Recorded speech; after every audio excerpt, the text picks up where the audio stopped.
Good morning, everybody. Today's video is going to be about how we use a generator when we're off grid to charge our solar system. We did a solar video a couple weeks ago, and an overwhelming question that we got in that was questions about the generator and things like how much fuel, how many watts, how does it work, how long does it take. So today I'm going to address those questions in this video. We have been using the solar for 4 days, I think, 3 to 4 days, and our batteries are getting kind of low. So when our batteries get to one light, all 3 of them, that's when I know it's time to kick on the generator and charge them up. Now, this is the first year we've had this system, and it works really good. This system is pretty efficient, and you might say, you know, off grid, you're supposed to run off solar alone. Well, we had not seen the sunshine in 7 or 8 weeks, and even today it started poking out like 10 minutes ago. I thought, cool, maybe things will clear out. Well, look, the snow came back. This is what's in the forecast. I don't know if you can see it real good on the GoPro, but this is what's on the forecast, and it's going to be cloudy for a few days, and we can't run for a few more days without the generator. So here's our setup. There she be. There she is. This is a Champion generator, 224cc Champion. Now this is a 4,500 watt, 3650 running watts, open frame inverter generator. There was a lot of questions about my generator in a lot of my solar videos. A lot of people said, well, that's a dirty generator. That's not the right generator. So this generator I bought about 4 or 5 years ago, and a little while after we bought this property. This generator I bought at Tractor Supply. It is a generator that is designed to use for an RV. It's 3,600 running watts, 3,650, and then 4,500 watt peak. It has a TT30 plug on the front, which is the most typical 30 amp plug that you have on your RV. It has enough power to kickstart an AC or air conditioning unit on a camper. So that is basically, like I said, what it's designed for. It's also inverter. People questioned whether this was a dirty generator, which dirty generators, they don't have a clean power pattern, and they're really bad for electronics. Some electronics won't even run on a modified sine wave, like some TVs or things that use lasers, stuff like that. What it does is it breaks up the sine wave, and it doesn't produce a clean source of power. It's bad for refrigerators. It's bad for everything, really. That's not like a motor, a pump motor for water. Big motors will run just fine on modified sine wave. Big AC conditioners, I think, because that's just a motor. But anything with fine electronics in it needs a pure sine wave inverter. And this is an inverter generator. It's different from a lot of the ones you see, like the small Hondas or the Predators. The Predators and the small Hondas are closed frame inverter generators. So they're a little quieter. They're designed more for efficiency, low noise level. This is an open frame. What this is because it's open frame and it's designed like an old school generator but has an inverter on it. It's a little bit louder, but it's a lot cheaper. This was a $499 generator at Tractor Supply. Now, this is 5 years ago, so it's probably an $800 or $900 generator now. And I don't even know if they make open frame inverter generators anymore. But, this does resemble the big, clunky 5,000 to 10,000 watt generators that you see all the time. So I understood why people were confused or misunderstood in that video, not the last solar video, but a video we had a long time ago about our solar failure. But this generator's okay quiet. I mean, it's quieter than a giant 10,000 watt generator, but it is a little, it does suck out a little bit of gas still. It has a 4-gallon tank. We can run this for 6 to 8 hours with a high load on it. Right now it's empty, so I got to fill it up. I pretty much just run it till it's empty, but 4 gallons. If it was running on a low power draw, say 1,000 or 1,500 watts, it would run way longer than that. But it'll run on 4 gallons for about 6 to 7 hours on a high load. So let me fill this up. I'll show you how we have it set up and running to our all-in-one inverter. And once we're over there, I'll show you how I have it set on our all-in-one inverter to charge our batteries and give you some more rough numbers of how this works.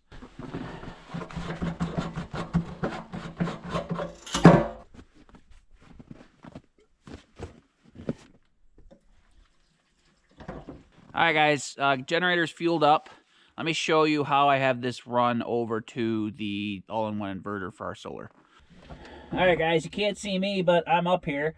So here's this stuff. This is kind of a bad, not a perfect design, but this is functional, and I have it figured out. I'm pretty familiar with this generator. So we have an on-off switch here. We have a choke. We have an eco button up here, and then we have our 110-volt plugs over here. And we have a TT30 plug. I'll show that to you real quick.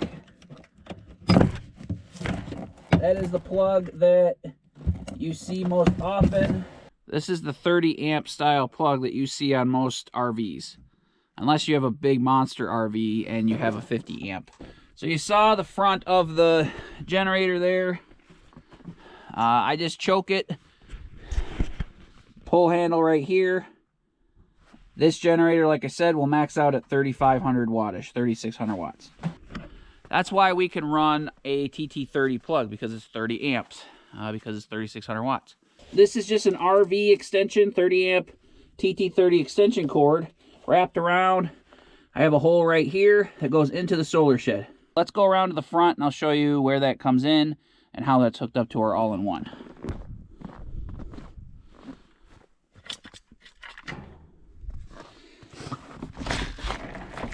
All right, guys, so the lighting's not gonna be perfect in here. I put this solar panel on here to help charge our secondary system. That is for experimenting and for playing with. I'm trying to see how much solar we can get into these extra batteries I mounted in here, in addition to the wind turbine. So I can't open this door for a little while. So bear with the light. Most of the time you're gonna need low light anyway to see this screen. So here, let's see what we can figure out, see what you can see. All right, so there's that corner where the blue line comes in. That's our 30 amp 10 gauge wire. Comes up right here and goes into our all-in-one inverter from SunGold. This SunGold inverter has a lot of settings and parameters that you can mess with. It's taken me a little bit of time to figure it out, but I feel like I have a pretty good understanding of how it works now. 3 wires, black, white, and green, ground, neutral, and hot from the generator. We have a jumper in there because this is wired as single phase, not split phase. Same thing with the outgoing power to the cabin. So incoming AC, this could be the grid or this could be a generator. You could charge this with the grid if you want and keep it maintained and then just use it for emergency backup if you'd like. And then outgoing to the cabin. Over here's our PV input. We have a little bit of PV input right now, but not a ton.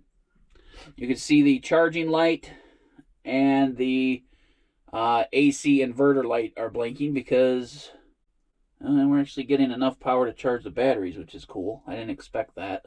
So here's our main screen.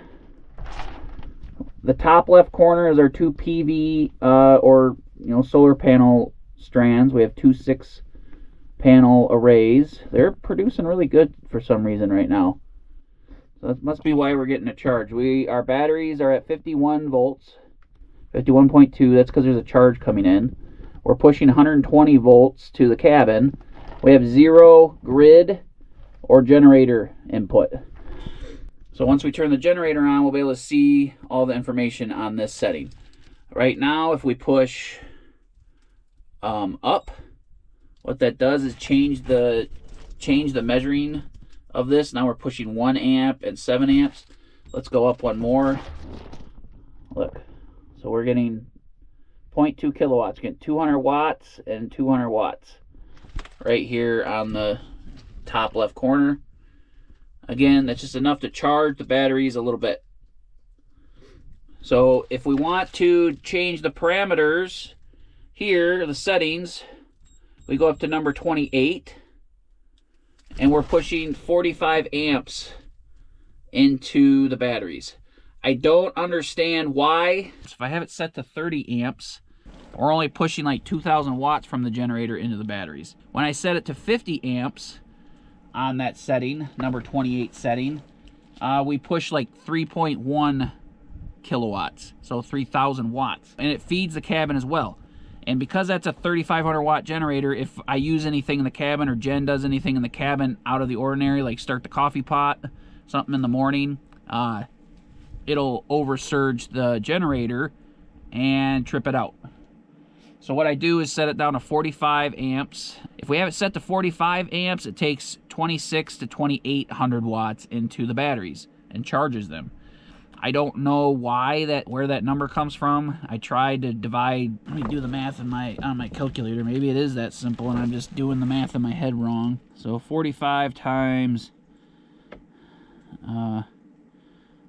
48, 2,100 watts. So I don't know why. I mean, we're using AC current, so that's what's confusing to me, is we're using AC current and then it converts it to DC. So I don't know exactly how it's doing it. I'm just trial and error. And like I said, when I turn it up to 50 amps, it goes up to like 31. I'll show you. I'll just show you here once we start stuff. But right now the batteries are charging a little bit, which I'm surprised because we're not. Let's do the SolarMan app too. Let's see. I gotta reset it because I had it open before we started this video. Yeah, so we're getting 400 watts from the solar, which is good. Just enough to charge them. And I'm surprised they're warm enough, to be honest with you, because it was 10 degrees last night. So it's charging. Blinking lights charging. Blinking lights charging. Blinking light charging. It's cold last night, and those batteries, I'm surprised they're not cold. I'm surprised they're charging up like they are. So anyway, let's go start the generator, and I'll kind of show you some of the numbers on this all-in-one inverter. Give you some info on it. So switch in the on position, I push it up here, pull the choke, give her a few pulls.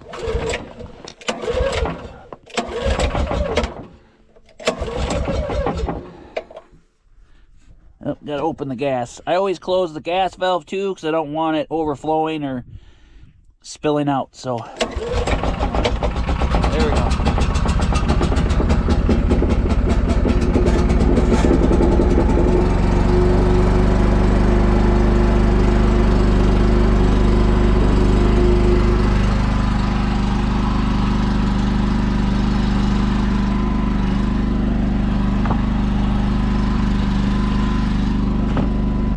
So that is our generator noise out here. The GoPro picks up way higher decibels than like it sounds in real life, promise you. But the generator is not running on high idle yet. I don't have the power switch on to the all-in-one inverter. So power is coming through this line up to our all-in-one inverter. Zero input. That's because I have this switch off. I like to turn that switch on after a few minutes because that way I know the generator is ready for surging and it's not giving an inconsistent power wave to the all-in-one inverter. So let's flip that switch on.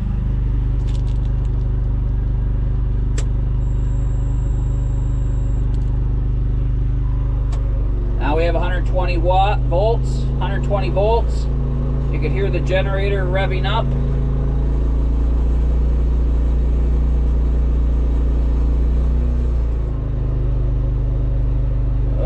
Didn't like that. See? I'm learning stuff all the time with you guys. Look. Cold. Cold. Cold. I don't know why those batteries were taking a charge with the DC solar power, and now as soon as I put AC to them, they trip out. I'm not sure why. So I don't know if we put a ton of power with solar in there, if it would still charge. So what's happening right now is that revved up and the batteries weren't ready for it because they're cold. So look at this. So we're still got 120 volts coming, but look, we got 2 amps, and we have 700 watts coming in from the generator to heat these batteries. Now that's gonna run at 800 watts, I've seen, for probably 10 to 15 minutes, and then the batteries will go off alarm and charge. And it'll rev up to 2800 watts, give or take 26 to 2800 watts, and start charging the battery. So I'll show you that when that happens. So give me 10 or 15 minutes here and I'll show you the numbers. It's been about a half an hour. I went and did a couple errands real quick, a couple little projects, and 2 of my 3 batteries are warmed up. The alarm went off and they're charging. I'm having a little bit of trouble with this middle battery. It doesn't want to heat up for some reason. I called Ruxu and they said to hook up the laptop to it. I haven't done that yet because it was just last night. So I'll get an update on that. But the generator is pushing 2300 watts. Sometimes it pushes 2300 watts, sometimes it pushes 2800 watts. I don't know if it's because this middle battery isn't requiring any charge right now because it's in an alarm. It really makes it hard for me to balance these cells in all these batteries because that second one, that middle one, never charges until I'm like halfway done charging. So that one's always at a disadvantage, so I need to fix that. But 2300 watts, 2.3 kilowatts. That 2300 watts feeds back through the same connections that it pulls from. These aren't daisy chained together, they just all individually go over here to the positive and the negative bus bar. And that power feeds into the pack to create our power with the AC inverter, and it also charges that way. If I understand correctly, DC current works at like a flow, like in a circle. It doesn't flow one direction. It flows in and out, in and out. So that must be how we're getting our charge. Like I said, I'm not an electrician or a master solar guy. That's how we charge with our generator. You could obviously charge with this all-in-one with a larger generator. You could do 240 volt split phase. You could do 50 amps. You could do it many different ways. This is just the generator that we had. It's treated us pretty good. Last time I checked on the digital clock, we had close to 500 hours on this generator, which I think most 4-stroke little motors like this have like a 2,000 hour lifespan before they start giving you any troubles. Might sound like not that much, but again, we've been using this thing for 4 or 5, maybe 6 years now, and that's like I said, 500 hours. Not that bad. A lot of gas has gone through that thing. I do not use recreational fuel on this because it turn over the gasoline so much. If it was sitting in there all for a year straight, I would use recreational gas or ethanol-free gas, but I don't feel it's necessary in a machine like this when we turn over gasoline so often. My outboard motors, we typically use recreational fuel on that because you don't know, you might not fish. Like right now, I've only fished once or twice a year for the last few years because we've been so busy up here at the off-grid property. This year, I promise I'm going to do more fishing. So, so gas like that, it's in a wet environment. Recreational fuel is worth it. A lot of people run it through their chainsaws, small engines, snowmobiles, lawnmowers, stuff like that. Snowmobiles probably aren't as necessary because those are 2-stroke, the older ones anyway.